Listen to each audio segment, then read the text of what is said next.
Mitch Taylor here for Disc Jockey News, and wanted to come to you today with some thoughts on dreams, on living, on dying, and how to get what you want in this world. So let's first chat about the dream. What is it that you have for a dream? Specifically, like, write it down. Where do you want to go in life? Desiree in the song You Gotta Be spoke about listen as your day unfolds and challenge what the future holds. You have to listen. You have to challenge what the future holds. Because if you're not listening as your day unfolds, you don't know truly what is going on around you. And you have to challenge what the future holds in order to get that dream that you want. What is that dream? Now, for my wife and I, we had always dreamed at some point to be able to live where we could hear the waves. It's a beautiful thing when you can wake up in the morning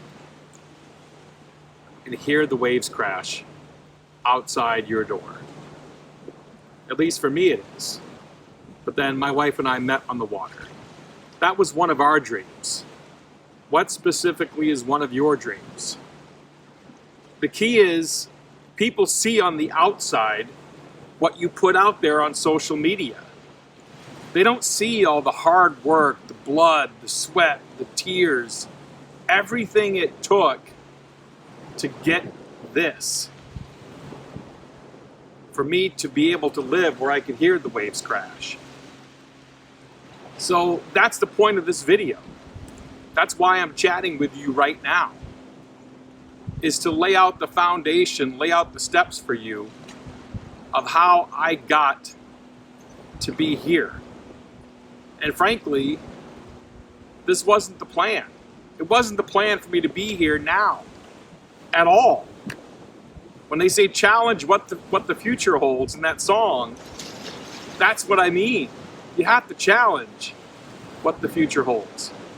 My original plan was to be here in this spot, living where the waves crash 10 years from now. 10 years from now. And I was able to do it sooner. Why? To cover that, I have to go all the way back to 17 years ago, when my wife and I made the decision to move to the Upper Peninsula to raise our family.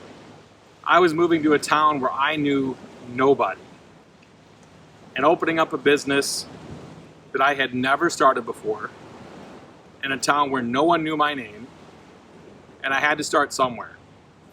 I had to start by being disciplined. Disciplined means that I put in the work.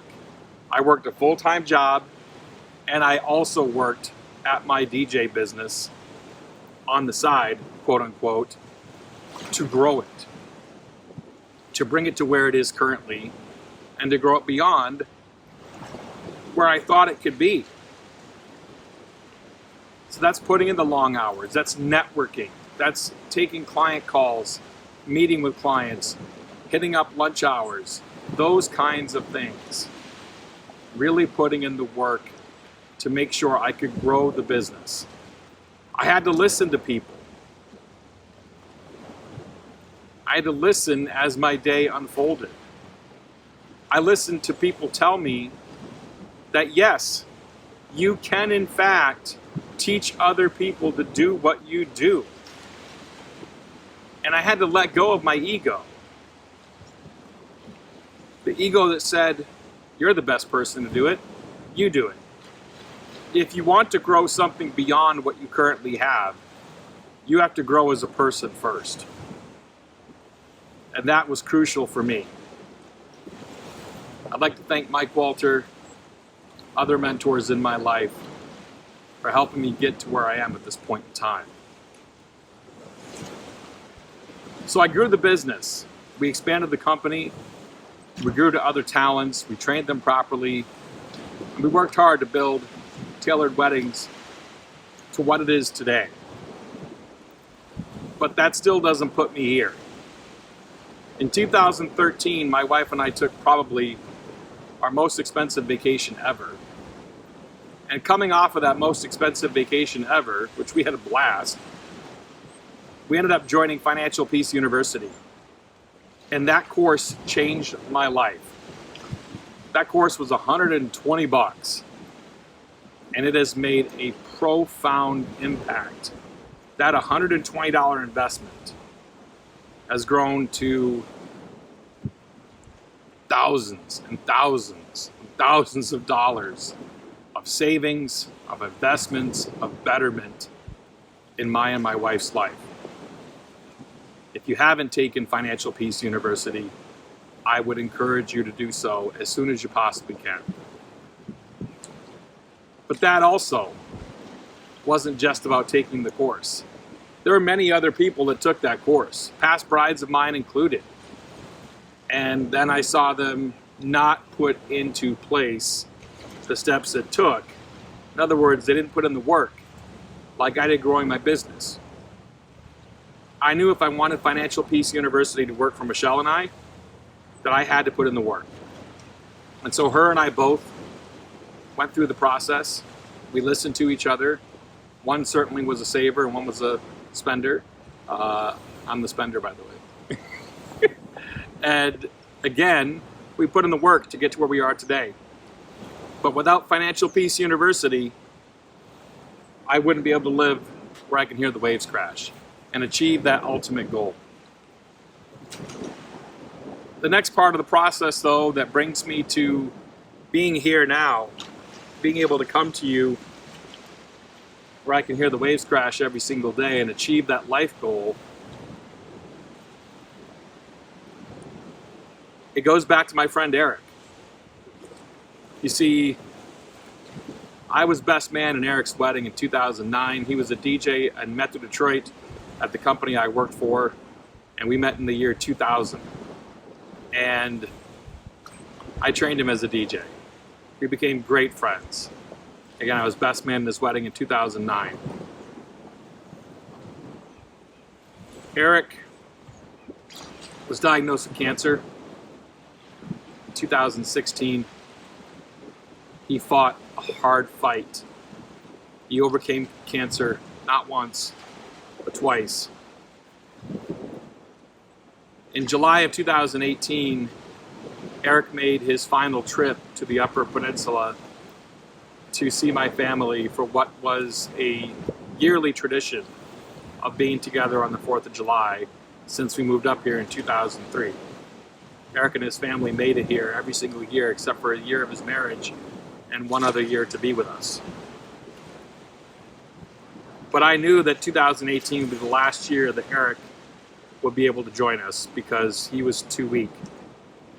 In fact, the trip here in 2018, it almost did him in.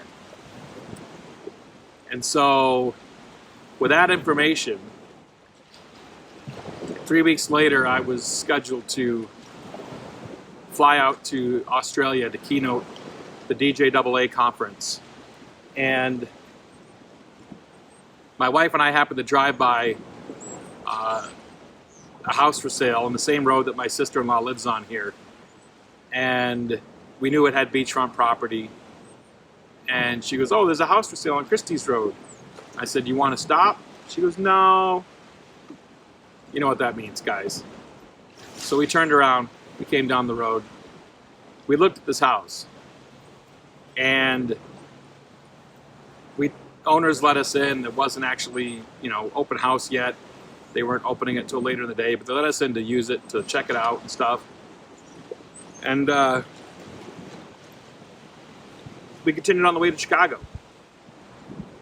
And we talked about the house and where the kids were. It's another school district over from where our kids currently go to school. And we just had the conversation. And in my head, I'm like, this is so bad timing because I'm not going to buy a house that is, when I'm on the other side of the world. Like, we have to wait till we get back. And we're going to be 10 days roughly in Australia by the time we got home again. So we kind of let it sit on the back burner. We got home, house still available.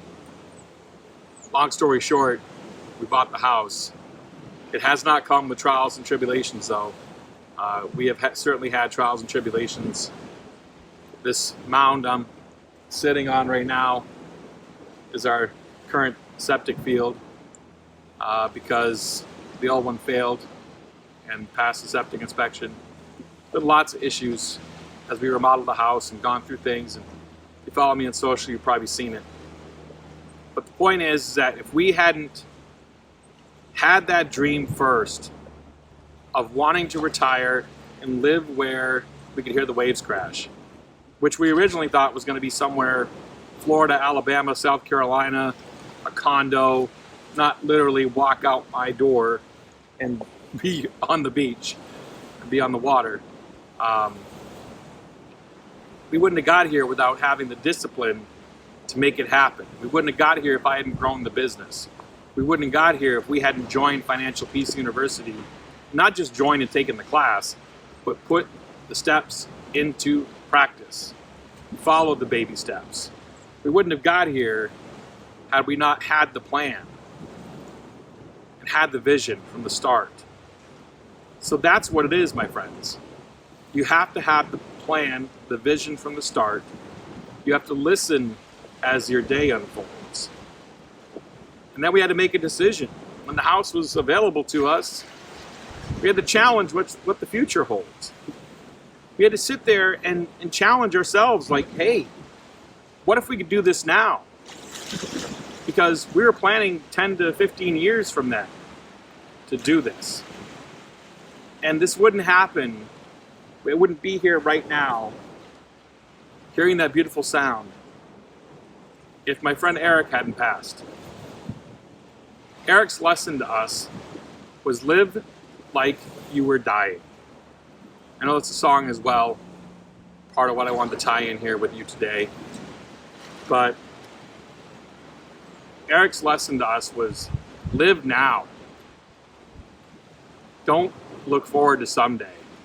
If you can achieve a goal now, do it. Tomorrow is promised to nobody. So you don't get to live where the fishes are by just wishing.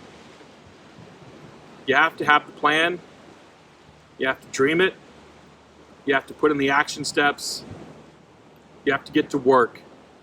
And then when the opportunity hits you right between the eyes, you got to seize it. You got to grab it. You got to take advantage of it. It's kind of been my life story. Be ready for the opportunities that come your way and hold on to them. Grab onto them. Don't let them go. It's an amazing life as long as you put in the work to get to that dream that you want to achieve. I'm Mitch Taylor for Disc Jockey News. Thanks for watching.